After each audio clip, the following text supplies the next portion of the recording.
Greater కమ్యూనిటీలో stalls conduct చేస్తారు కదా! దాంట్లో పార్టిసిపేట్ చేద్దామని ఒక ఈవెంట్ ఆర్గనైజర్‌ని కాంటాక్ట్ అయ్యాను. సో, పార్టిసిపేట్ చేద్దామని. ఇంక నెక్స్ట్ డే అయితే ఈవెంట్ ఉన్న స్టాక్ సరిపోదని చెప్పి ఇంకా 32,000 పెట్టి న్యూ స్టాక్ తీసుకొచ్చాను. కానీ నా బ్యాడ్ లక్ ఏంటంటే ఇక ఈవినింగ్ స్టాల్ కండక్ట్ చేస్తామనగా మార్నింగ్ మెసేజ్ చేసారు.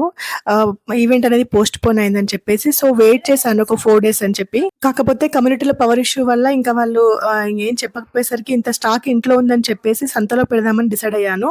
ఈ సంతలో పెట్టడానికి రూల్స్ అండ్ రెగ్యులేషన్స్ ముందుగానే ఒక అంకుల్‌ని అడిగాను. అంకుల్ కూడా బట్టల వ్యాపారం చేస్తారు. సో, తను చాలా నీట్‌గా ఎక్స్‌ప్లెయిన్ చేశారు. ఆ నెక్స్ట్ వీక్ ఇంకా సంతలో పెట్టాను. మొదట్లో చాలా నర్వస్‌గా ఫీల్ అయ్యాను. ఎవ్వరు కూడా రాలేదు. ఒక 30 మినిట్స్ తర్వాత కస్టమర్ వచ్చి తీసుకున్నారు. కొంచెం హ్యాపీగా అనిపించింది. ఇంక తర్వాత కస్టమర్స్ వస్తున్నారు. చాలా క్వాలిటీ బాగుంది. మంచి క్వాలిటీ పెట్టారు. సంతలో నార్మల్‌గా అయితే నార్మల్ క్వాలిటీ పెడతారు. ఇవి ప్రీమియం క్వాలిటీ ఉన్నాయని చెప్పి అన్నారు. చాలా హ్యాపీగా అనిపించింది. ఇవన్నీ మంచి క్వాలిటీ ప్రొడక్ట్స్ అండి. మంచి మెటీరియల్ తీసుకొచ్చాను నేను. నా ఈ చిన్ని బిజినెస్‌ని మీరు కూడా ఫాలో చేయండి. పైన ఇన్‌స్టాగ్రామ్ ఐడీ ఇస్తాను. అదే విధంగా ఈ ఛానెల్‌ని సబ్స్క్రైబ్ చేయండి. మీ బ్లెస్సింగ్స్ అండ్ సపోర్ట్ కావాలండి. Thank you so much.